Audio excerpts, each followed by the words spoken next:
Welcome back. This is our session 13 reading of the Powerhouse Mastermind Text to Think and Grow Rich, pages 147 to 163.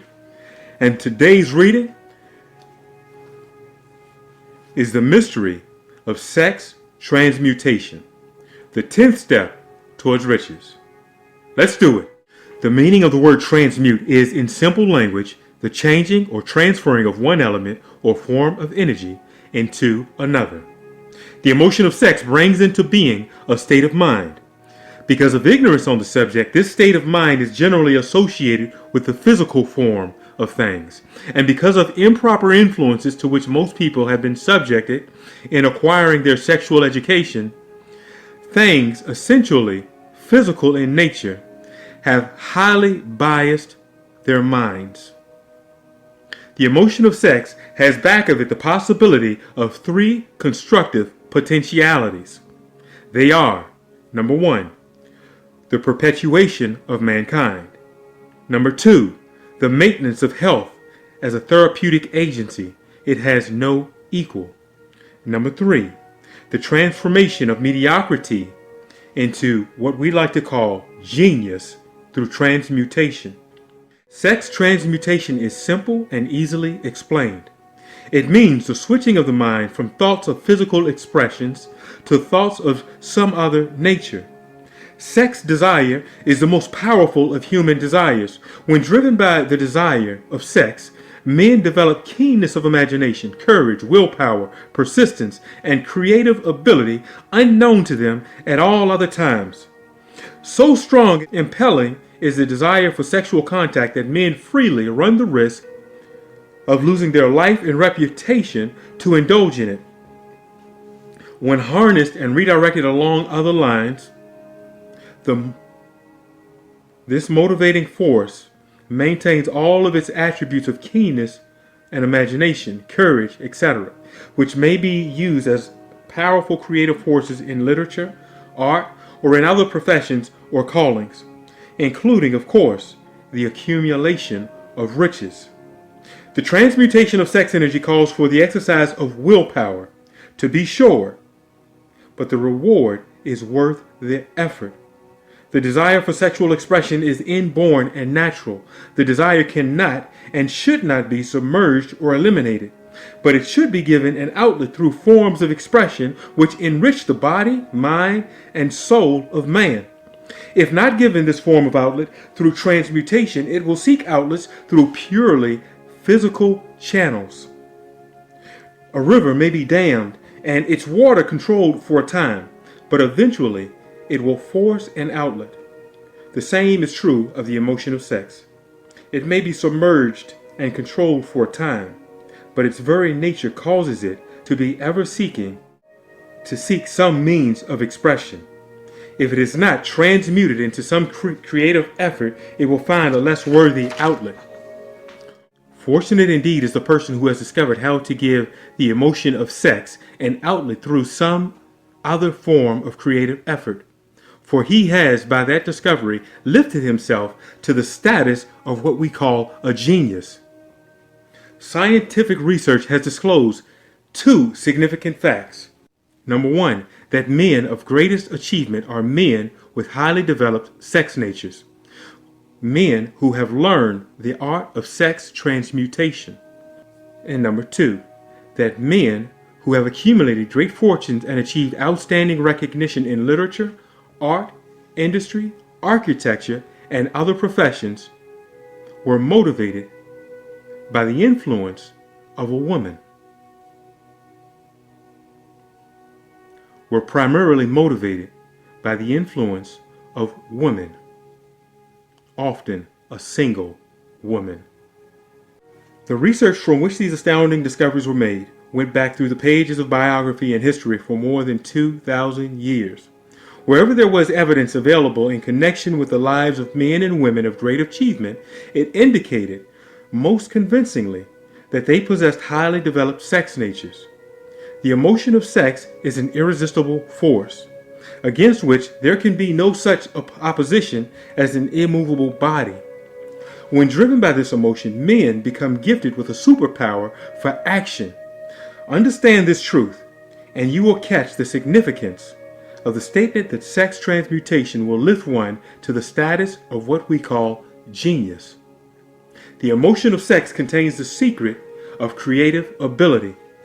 Destroy the sex glands, whether in man or beast, and you have removed their major source of action. For proof of this, observe what happens to any animal after it has been castrated. A bull becomes as docile as a cow after it has been altered sexually. Sex alteration takes out of the male, whether man or beast, all of the fight that was in him. Sex alteration of the female has the same effect. The human mind responds to stimuli through which it may be keyed up to higher rates of vibration, known as enthusiasm, creative imagination, intense desire, etc. The stimuli to which the mind responds most freely are: number 1, the desire for sexual expression. Number 2, love. Number 3, a burning desire for fame, power, or financial gain, money. Number 4, music. Number 5, friendship between either those of the same sex or those of the opposite sex. Number 6, a mastermind alliance based upon the harmony of 2 or more people who ally themselves for spiritual or temporal advancement. Number 7, mutual suffering, such as that experienced by people who are persecuted. Number 8, autosuggestion. Number 9, fear. Number 10, narcotics and alcohol. The desire for sexual expression comes at the head of the list of these stimuli, which most effectively step up the vibrations of the mind and start the wheels of physical action. 8 of these stimuli are natural and constructive. 2 are destructive. The list is here presented for the purpose of enabling you to make a comparative study of the major sources of mind stimulation. From this study, it will be readily seen that the emotion of sex is by great odds the most intense and powerful of all mind stimuli. This comparison is necessary as a foundation for proof of the statement that transmutation of sex energy may lift one to the status that we call genius. Let us find out what constitutes a genius. Some wisecracker has said that a genius is a man who wears long hair, eats queer food, lives alone, and serves as a target for the joke makers. A better definition of a genius is this: a man who has discovered how to increase the vibrations of thought to the point where he can freely communicate with sources of knowledge not available through the ordinary rate of vibrations of thought.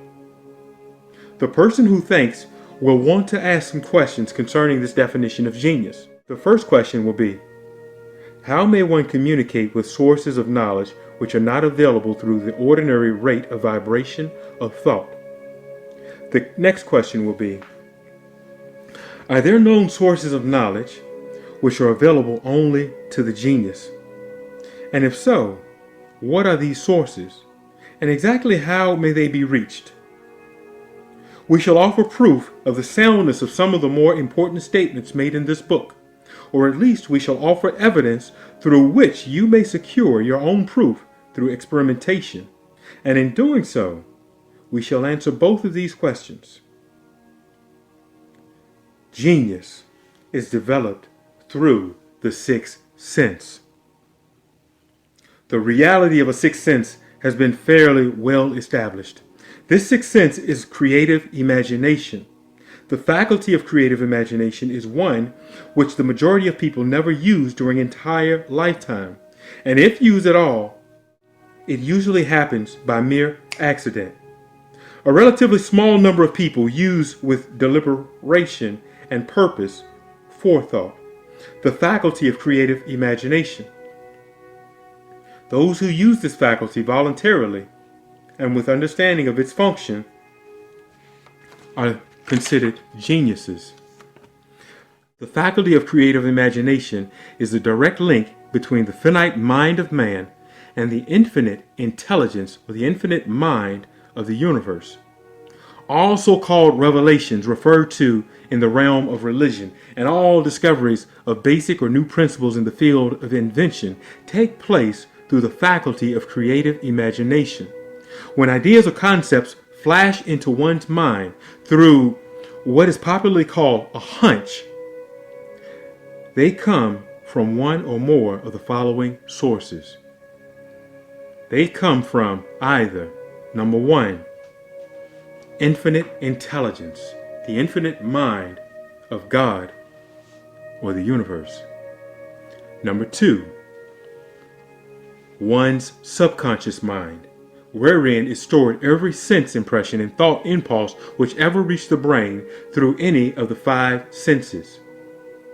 Number three, from the mind of some other person who has just released the thought or picture of the idea or concept through conscious thought. Or, number four, from the other person's subconscious storehouse. There are no other known sources from which inspired ideas or hunches may be received. The creative imagination functions best when the mind is vibrating due to some form of mind stimulation at an exceedingly high rate. That is, when the mind is functioning at a rate of vibration higher than that of ordinary or normal thought. When brain action has been stimulated through one or more of the 10 mind stimulants, it has the effect of lifting the individual far above the horizon of ordinary thought and permits him to envision distance, scope, and quality of thoughts not available on the lower plane, such as that occupied while one is engaged in the solution of the problems of business and professional routine. When lifted to this higher level of thought, through any form of mind stimulation, an individual occupies relatively the same position as one who has ascended in an airplane to a height from which he may see over and beyond the horizon line which limits his vision, while still on the ground. Moreover, while on this higher level of thought, the individual is not hampered or bound by any of the stimuli which circumscribe and limit his vision while wrestling with the problems of gaining the three basic necessities of life, which are food, clothing, and shelter. He is in a world of thought in which the ordinary, workaday thoughts have been as effectively removed as are the hills and valleys and other limitations of physical vision when he rises in an airplane. While on this exalted plane of thought, the creative faculty of the mind is given freedom for action. The way has been cleared for the sixth sense to function. It becomes receptive to ideas which could not reach the individual under any other circumstance. The sixth sense is the faculty which marks the difference between a genius and an ordinary individual. The creative faculty becomes more alert and receptive to vibrations originating outside of the individual's subconscious mind. The more this faculty is used and the more the individual relies upon it and makes demands upon it for thought impulses, this faculty can be cultivated and developed through use. This faculty can be cultivated and developed only through use. That which is known as one's conscious mind operates entirely through the faculty of the sixth sense. The great artists, writers, musicians, and poets become great because they acquire the habit of relying upon the still small voice which speaks to them from within, through the faculty of the creative imagination. It is a fact well known to people who have keen imaginations that their best ideas come through so-called hunches. There is a great orator who does not attain to greatness until he closes his eyes and begins to rely entirely upon the faculty of the creative imagination. When asked why he closes his eyes just before the climax of his oratory, he replied, "I do it because then I speak through ideas which come to me from within." One of America's most successful and best-known financiers followed the habit of closing his eyes for 2 or 3 minutes before making a decision. When asked why he did this, he replied, "With my eyes closed, I am able to draw upon a source of superior intelligence." The late Dr. Elmer R. Gates of Chevy Chase, Maryland, created more than 200 useful patents, many of them basic, through the process of cultivating and using the creative faculty.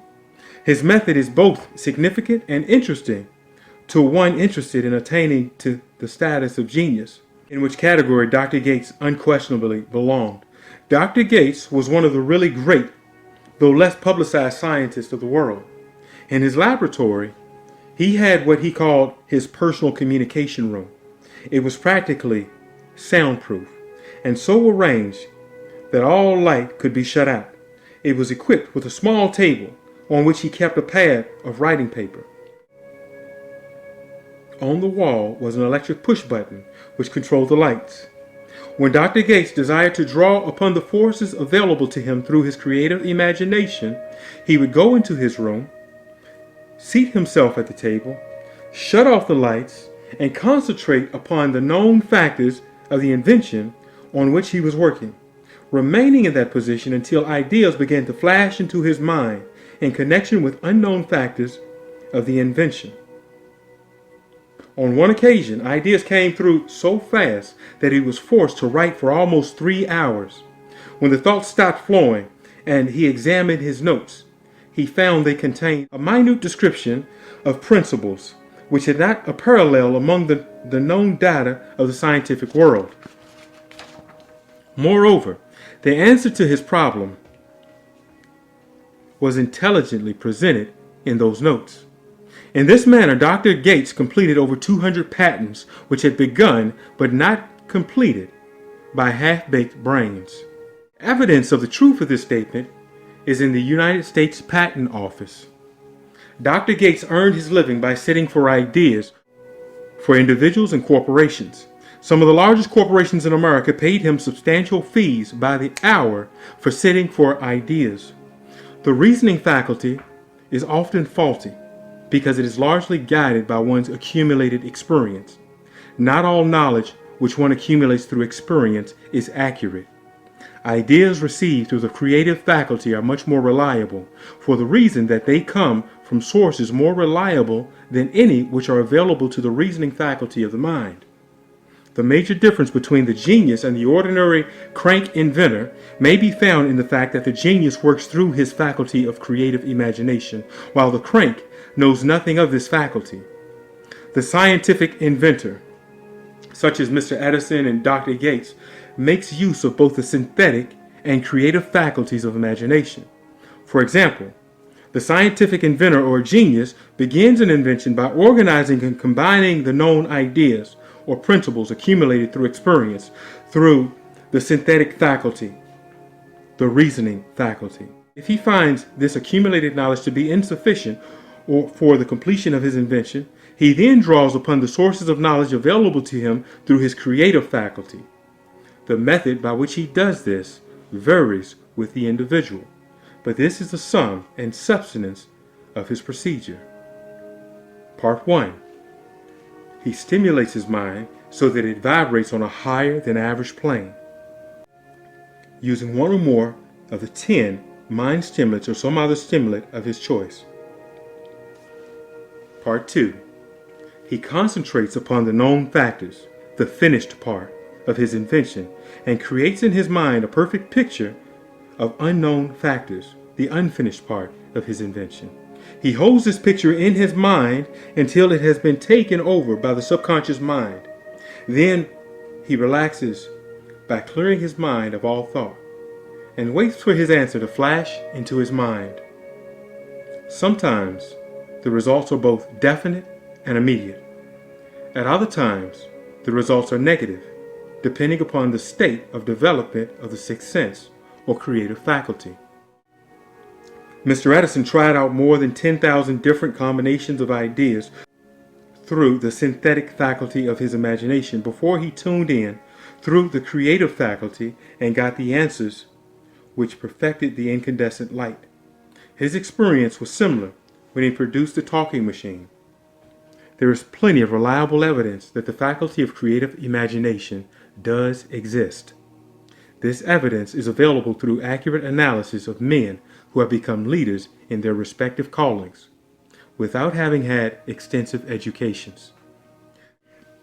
Lincoln was a notable example of a great leader who achieved greatness through the discovery and use of his faculty of creative imagination. He discovered and began to use this faculty as a result of the stimulation of love which he experienced after he met Miss Anne Rutledge. A statement of the highest significance in connection with the study of the source of genius. The pages of history are filled with the records of great leaders whose achievements may be traced directly to the influence of women who aroused the creative faculties of their mind through the stimulation of sex desire. Napoleon Bonaparte was one of these. When inspired by his first wife, Josephine, he was irresistible and invincible. When his better judgment or reasoning faculty prompted him to put Josephine aside, he began to decline. His defeat and St. Helena were not far distant. If good taste would permit, we might easily mention scores of men well known to the American people who climbed to great heights of achievement under the stimulating influences of their wives, only to drop back to destruction after money and power went to their heads, and they put aside the old wife for a new one. Napoleon was not the only man to discover that sex influence from the right source is more powerful than any substitute or expediency which may be created by mere reason. The human mind responds to stimulation. Among the greatest and most powerful of these stimulations is the urge for sex. When harnessed and transmuted, this driving force, this urge, is capable of lifting men into that higher sphere of thought which enables them to master the sources of worry and petty annoyances which beset their pathway on the lower plane. Unfortunately, only the genius have made the discovery. Others have accepted the experience of sex urge without discovering one of its major potentialities, a fact which accounts for the greater number of others as compared to the limited number of genius. For the purpose of refreshing the memory in connection with the facts available from the biographies of certain men, we here present the names of a few men of outstanding achievement, each of whom was known to have been of a highly sexed nature. The genius which was theirs undoubtedly found its source of power in transmuted sex energy. These men are George Washington, William Shakespeare, Ralph Waldo Emerson, Thomas Jefferson, Albert H. Gary, Woodrow Wilson, Napoleon Bonaparte, Abraham Lincoln, Robert Burns, Elbert Hubbard, Oscar Wilde, John H. Patterson, Andrew Jackson, and Enrico Caruso. Your own knowledge of biography will enable you to add to this list. Find, if you can, a single man in all history of civilization who achieved outstanding success in any calling, who is not driven by a well-developed sex nature. If you do not wish to rely upon biographies of men not now living, take inventory of those whom you know to be men of great achievement, and see if you can find one among them who is not highly sexed. Sex energy is the creative energy of all genius. There never has been and never will be a great leader, builder, or artist lacking in the driving force of sex. Surely, no one will misunderstand these statements to mean that all who are highly sexed are genius. Man attains to the status of genius only when and if he stimulates his mind so that it draws upon the forces available through the creative faculty of the imagination. Chief among the stimuli with which this stepping up of vibrations may be produced is sex energy. The mere possession of this energy is not sufficient to produce a genius. The energy must be transmuted from desire for physical contact into some form of desire and action before it will lift one to the status of genius. Far from becoming genius because of great sex desires, the majority of men lower themselves through misunderstanding and misuse of this great force to the status of the lower animals. Let's discuss why men seldom succeed before the age of 40. I discovered from the analysis of over 25,000 people that men who succeed in an outstanding way seldom do so before the age of 40. And more often, they do not strike their real pace until they are well beyond the age of 50. This fact was so astounding that it prompted me to go into the study of its cause most carefully, carrying the investigation over a period of more than 12 years. This study disclosed the fact that the major reason why the majority of men who succeed do not begin to do so before the age of 40 to 50 is that their tendency to dissipate their energies through the overindulgence in the physical expression of the emotion of sex. The majority of men never learn that the urge of sex has other possibilities, which far transcend in importance that of mere physical expression and contact. The majority of those who make this discovery do so after having wasted many years at a period when the sex energy is at its height, prior to the age of 45 to 50. This usually is followed by noteworthy achievement. The lives of many men, up to and sometimes well past the age of 40, reflect a continued dissipation of energies, which could have been more profitably turned into better channels. Their finer and more powerful emotions are sown wildly to the four winds. Out of this habit of the male grew the term, sowing his wild oats. The desire for sexual expression is by far the strongest and most impelling of all the human emotions. And for this very reason, this desire, when harnessed and transmuted into action, other than that of physical expression, may raise one to the status of genius. One of America's most able businessmen frankly admitted that his attractive secretary was responsible for most of the plans he created. He admitted that her presence lifted him to the heights of creative imagination, such as he could experience under no other stimulus. One of the most successful men in America owes most of his success to the influence of a very charming young woman who has served his source of inspiration for more than 12 years. Everyone knows the man to whom this reference is made, but not everyone knows the real source of his achievements. History is not lacking in examples of men who attained the status of genius as the result of this use of artificial mind stimulants in the form of alcohol and narcotics. Edgar Allan Poe wrote The Raven while under the influence of liquor, dreaming dreams that mortals never dared to dream before. James Wickham Riley did his best writing while under the influence of alcohol. Perhaps it was thus he saw the ordered intermingling of the real and the dream worlds, the meal above the river and the mist above the stream. Robert Burns wrote best when he was intoxicated. But let it be remembered that many such men have destroyed themselves in the end. Nature has prepared her own potions with which men may safely stimulate their minds, so they vibrate on a plane that enables them to tune in to the fine and rare thoughts which come from no man knows where. No satisfactory substitute for nature's stimulants has ever been found.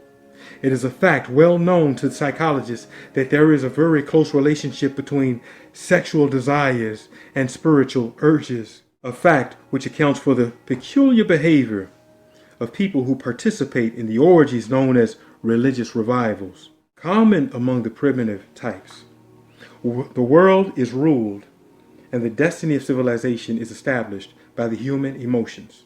People are influenced in their actions, not by reason so much as by feelings.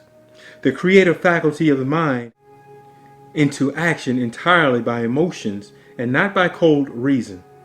The most powerful of all human emotions is that of sex.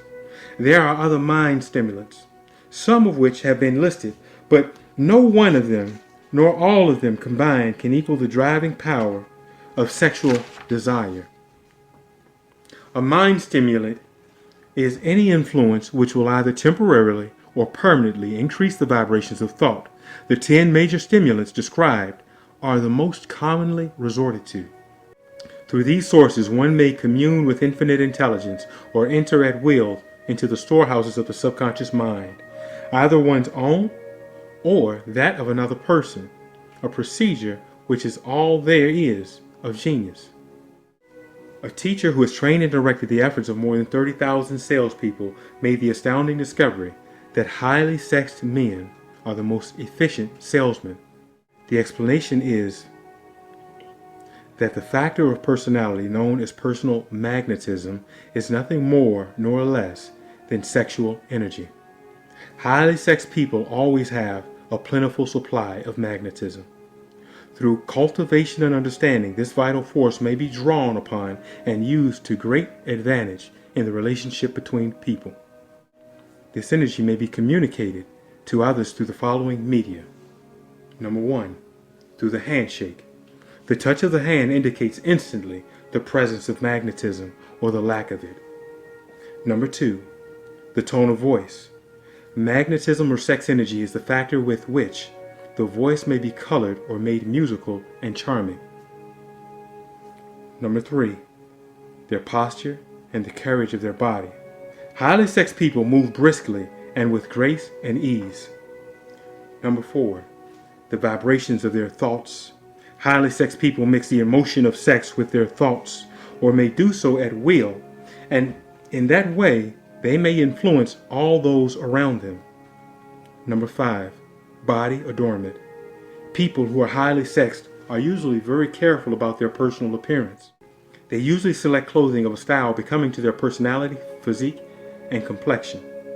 When employing salesmen, the more capable sales manager looks for the quality of personal magnetism as the first requirement of a salesman. People who lack sex energy will never become enthusiastic, nor inspire others with enthusiasm. And enthusiasm is one of the most important and requisite in salesmanship, no matter what one is selling. The public speaker, orator, preacher, lawyer, or salesman who is lacking in sex energy is a flop, as far as being able to influence others is concerned. Couple this with the fact that most people can be influenced only through an appeal to their emotions, and you will understand the importance of sex energy as part of the salesman's native ability. Master salesmen attain the status of mastery in selling because they either consciously or unconsciously transmute the energy of sex into sales enthusiasm. In this statement may be found a very practical suggestion as to the actual meaning of sex transmutation. The salesman who knows how to take his mind off the subject of sex and how to direct it in the sales effort with as much enthusiasm and determination as he would apply to its original purpose has acquired the art of sex transmutation, whether he knows it or not. The majority of salesmen who transmute their sex energies do so without being in the least aware of what they are doing or how they are doing it. Transmutation of sex energy calls for more willpower than the average person cares to use for this purpose. Those who find it difficult to summon willpower sufficient for transmutation may gradually acquire this ability. Though this requires willpower, the reward for the practice is more than worth the effort. The entire subject of sex is one with which the majority of people appear to be unpardonably ignorant. The urge for sex has been grossly misunderstood, slandered, and burlesqued by the ignorant and the evil-minded for so long that the very word sex is seldom used in polite society. Men and women who are known to be blessed, yes, blessed, with highly sexed natures are usually looked upon as being people who will bear watching. Instead of being called blessed, they are usually called cursed. Millions of people, even in this age of enlightenment, have inferiority complexes which they developed because of this false belief that a highly sexed nature is a curse. These statements of the virtue of sex energy should not be construed as justification for the libertine. The emotion of sex is a virtue only when used intelligently and with discrimination. It may be misused, and often it is, to such an extent that it debases instead of enriches both the body and mind. The better use of this power is the burden of this chapter. It seemed quite significant to the author when he made the discovery that practically every great leader whom he had the privilege of analyzing was a man whose achievements were largely inspired by a woman. In many instances, the woman in the case was a modest, self-denying wife, of whom the public heard but little or nothing. In a few instances, the source of inspiration has been traced to the other woman. Perhaps such cases This may not be entirely unknown to you. Intemperance in sex habits is just as detrimental as intemperance in the habits of drinking and eating. In this age in which we live, an age which began with the World War, intemperance in habits of sex is common. This orgy of indulgence may account for the shortage of great leaders. No man can avail himself of the forces of his creative imagination while dissipating them. Man is the only creature on earth which violates nature's purpose in this connection. Every other animal indulges its sex nature in moderation, and with purpose, which harmonizes with the laws of nature. Every other animal responds to the call of sex only in season. Man's inclination is to declare open season. Every intelligent person knows that stimulation in excess through alcoholic drink and narcotics is a form of intemperance which destroys the vital organs of the body, including the brain. Not every person knows, however, that overindulgence in sex expression may become a habit as destructive and as detrimental to creative effort as narcotics or liquor. A sex-mad man is not essentially different than a dope-mad man. Both have lost control over their faculties of reason and willpower. Sexual overindulgence may not only destroy reason and willpower, but it may also lead to either temporary or permanent insanity. Many cases of hypochondria, imaginary illnesses, grow out of habits developed in ignorance of the true function of sex. From these brief references to the subject, it may be readily seen that ignorance on the subject of sex transmutation forces stupendous penalties upon the ignorant on the one hand, and withholds from them equally stupendous benefits on the other. Widespread ignorance on the subject of sex is due to the fact that the subject has been surrounded with mystery and beclouded by dark silence. The conspiracy of mystery and silence has had the same effect upon the minds of young people that the psychology of prohibition had. The result has been increased curiosity and desire to acquire more knowledge on this verboten subject. And to the shame of all lawmakers and most physicians by training best qualified to educate youth on that subject, information has not been easily available. Seldom does an individual enter upon highly creative effort in any field of endeavor before the age of 40. The average man reaches the period of his greatest capacity to create between the ages of 40 and 60. These statements are based upon analysis of thousands of men and women who have been carefully observed. They should be encouraging to those who fail to arrive before the age of 40 and those who become frightened at the approach of old age. Around the 40-year mark, the years between 40 and 50 are as a rule the most fruitful. Man should approach this age not with fear and trembling, but with hope and eager anticipation. If you want evidence that most men do not begin to do their best work before the age of 40, study the records of the most successful men known to the American people, and you will find it.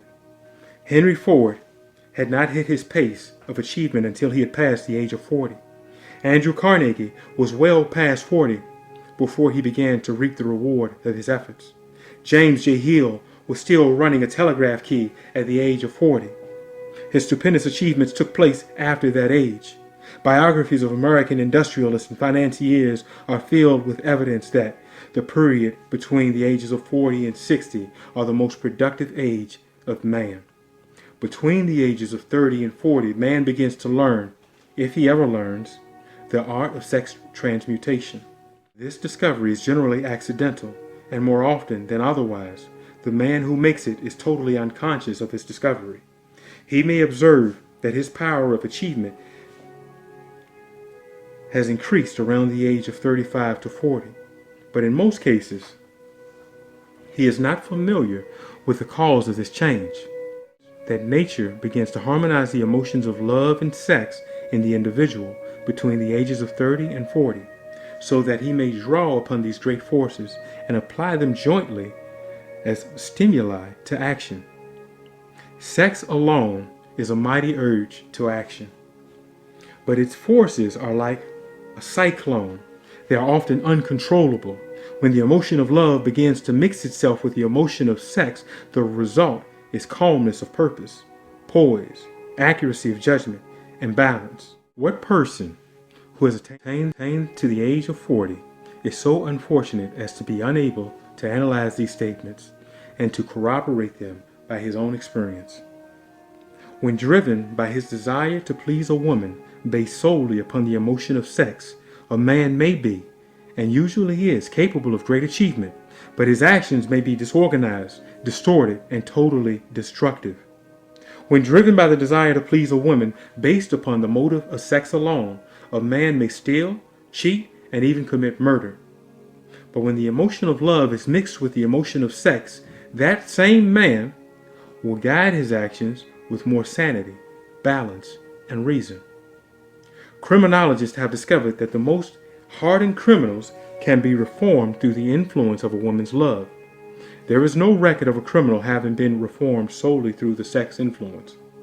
These facts are well known, but their cause is not. Reformation comes, if at all, through the heart or the emotional side of man, not through his head or the reasoning side. Reformation means a change of heart. It does not mean a change of head. A man may, because of reason, make certain changes in his personal conduct to avoid consequences of undesirable effects. But genuine reformation comes only through a change of heart, through a desire to change. Love, romance, and sex are all emotions capable of driving men to heights of superachievement. Love is the emotion which serves as a safety valve and ensures balance, poise, and constructive effort. When combined, these three emotions may lift one to an altitude of genius.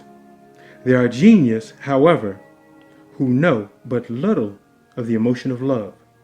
Most of them may be found engaged in some form of action which is destructive, or at least not based upon justice and fairness toward others. If good taste would permit, a dozen geniuses could be named in the field of industry and finance who ride ruthlessly over the rights of their fellow men. They seem totally lacking in consciousness. The reader can easily supply his own list of such men.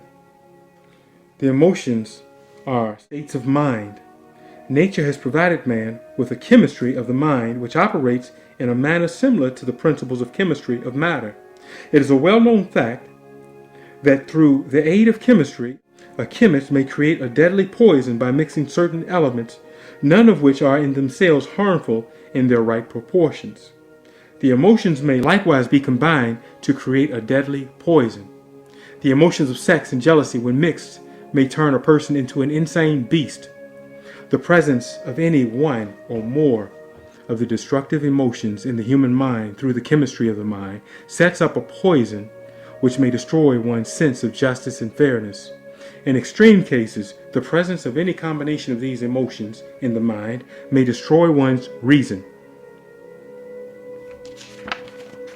The road to genius consists of the development, control, and use of sex, love, and romance. Briefly, the process may be stated as follows. Encourage the presence of these emotions as the dominating thoughts in one's mind and discourage the presence of all the destructive emotions. The mind is a creature of habit. It thrives upon the dominating thoughts fed to it.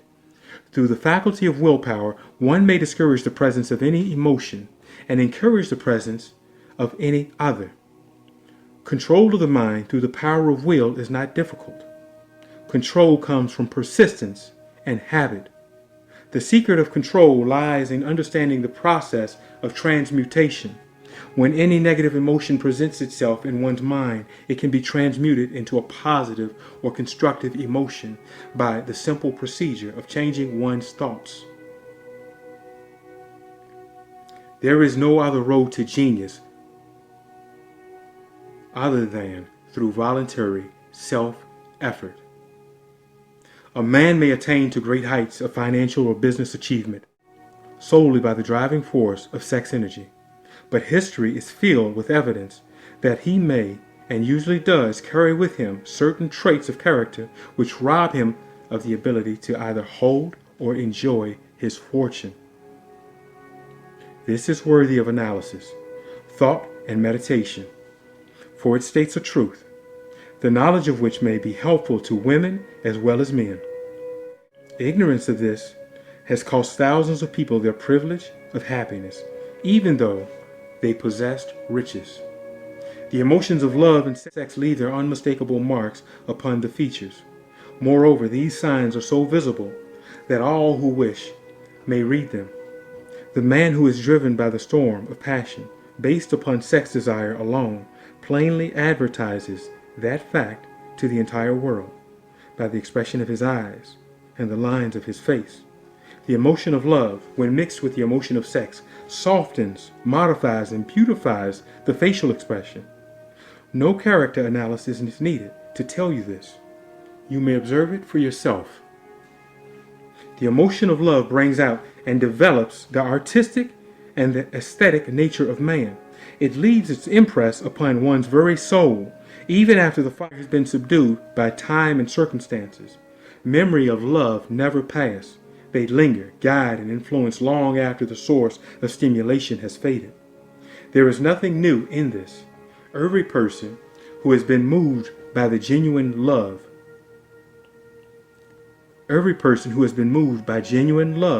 knows that it leaves enduring traces upon the heart of humans. The effect of love endures because love is spiritual in nature. The man who cannot be stimulated to great heights of achievement by love is hopeless. He is dead, though he may seem to be alive. Even the memories of love are sufficient to lift one to a higher plane of creative effort. The major force of love may spend itself and pass away, like a fire which has burned itself out. It leaves behind indelible marks as evidence that it has passed away. Its departure often prepares the human heart for a still greater love. Go back into your yesterdays at times and bathe your mind in the beautiful memories of past loves. It will soften the influence of the present worries and annoyances. It will give you a source of escape from the unpleasant realities of life. And maybe, just maybe, who knows, your mind will yield to you during this temporary retreat into the world of fantasy, ideas or plans which may change the entire financial or spiritual status of your life. If you believe yourself unfortunate because you have loved and lost, perish the thought. One who has loved truly can never lose entirely. Love is whimsical and temperamental. Its nature is ephemeral and transitory. It comes when it pleases and goes away without warning. Accept and enjoy it while it remains, but spend no time worrying about its departure. Worry will never bring it back. Dismiss also the thought that love never comes but once. Love may come and go times without number, but there are no two love experiences which affect one in just the same way. There may be, and there usually is, one love experience which leaves a deeper imprint on the heart than all others. But all love experiences are beneficial, except to the person who becomes resentful and cynical when love makes its departure. There should be no disappointment over love, and there would be none if people understood the difference between the emotions of love and sex. The major difference is that love is spiritual, while sex is biological. No experience which touches a human heart with a spiritual force can possibly be harmful, except through ignorance or jealousy. Love is without question life's greatest experience. It brings one into communion with the infinite intelligence of the universe. When mixed with the emotions of romance and sex, it may lead one far up the ladder of creative effort. The emotions of love, sex, and romance are sides of the eternal triangle of achievement, building genius. Nature creates genius through no other force. Love is an emotion with many sides, shades, and colors. The love which one feels for parents or children is quite different from that which one feels for one's sweetheart. The one is mixed with the emotion of sex, while the other is not. The love which one feels in true friendship is not the same as that felt for one's sweetheart, parents, or children, but it too is a form of love. Then there is the emotion of love for things inanimate, such as the love of nature's handiwork. But the most intense and burning of all these various kinds of love is that experience in the blending of the emotions of love and sex. Marriages not blessed with the eternal affinity of love, properly balanced and proportioned with sex, cannot be happy ones and seldom endure. Love alone will not bring happiness in one's marriage, nor will sex alone. When these two beautiful emotions are blended, marriage may bring about a state of mind closest to the spiritual that one may ever know on this earthly plane. When the emotion of romance is added to those of love and sex, the obstructions between the finite mind of man and the infinite intelligent mind of the universe are removed. And then a genius is born. What a different story is this than those usually associated with the emotion of sex. Here is an interpretation of the emotion which lifts it out of the commonplace and makes it potter's clay in the hands of God, the Creator, from which He fashions all that is beautiful and inspiring. It is an interpretation which would, when properly understood, bring harmony out of the chaos which exists in too many marriages. The disharmonies often expressed in the form of nagging may usually be traced to lack of knowledge on the subject of sex. Where love, romance, and the proper understanding of emotion and function of sex abide, there is no disharmony between married people. Fortunate is the husband whose wife understands the true relationship between the emotions of love, sex, and romance. When motivated by this holy trinity, no form of labor is burdensome, because even the lowliest form of effort takes on the nature of a labor of love. It is a very old saying that a man's wife may either make him or break him, but the reason is not always understood. The making and breaking is the result of the wife's understanding or lack of understanding of the emotions of love, sex, and romance. Despite the fact that men are polygamous by the very nature of their biological inheritance, it is true that no woman has as great an influence on a man as his wife, unless he is married to a woman totally unsuited to his nature. If a woman permits her husband to lose interest in her and becomes more interested in other women, it is usually because of her ignorance or indifference toward the subjects of sex, love, and romance. This statement presupposes, of course, that genuine love once existed between the man and his wife. The facts are equally applicable to a man who permits his wife's interest in him to die. Married people often bicker over a multitude of trivialities. If these are analyzed accurately, the real cause of the trouble will often be found to be indifference or ignorance of these subjects. Man's greatest motivating force is his desire to please women. The hunter who excelled during prehistoric days before the dawn of civilization did so because of his desire to appear great in the eyes of women. Man's nature has not changed in this respect. The hunter of today brings home no skins of wild animals, but he indicates his desire for her by supplying fine clothes, motor cars, and wealth. Man has the same desire to please women that he had before the dawn of civilization. The only thing that has changed is his method of pleasing. Men who accumulate large fortunes and attain to great heights of power and fame do so mainly to satisfy their desire to please women. Take women out of their lives and great wealth will be useless to most men. It is this inherent desire of man to please women which gives women the power to make or break a man. The woman who understands man's nature and tactfully caters to it need have no fear of competition from other women. Men may be giants with indomitable willpower when dealing with other men, but they are easily managed by the women of their choice. Most men will not admit that they are easily influenced by the women they prefer, because it is the nature of the male to want to be recognized as the stronger of the species. Moreover, the intelligent woman recognizes this manly trait and very wisely makes no issue of it.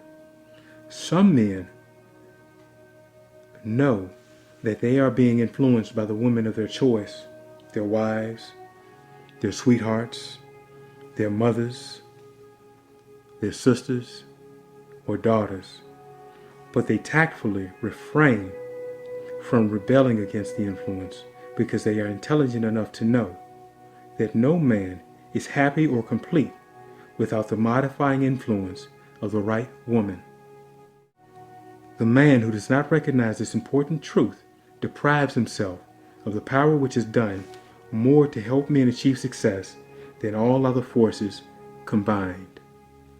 So that completes today's reading. Hey, if you still need a copy of the book, go ahead over to www.powerhousemotivations.com/Success University.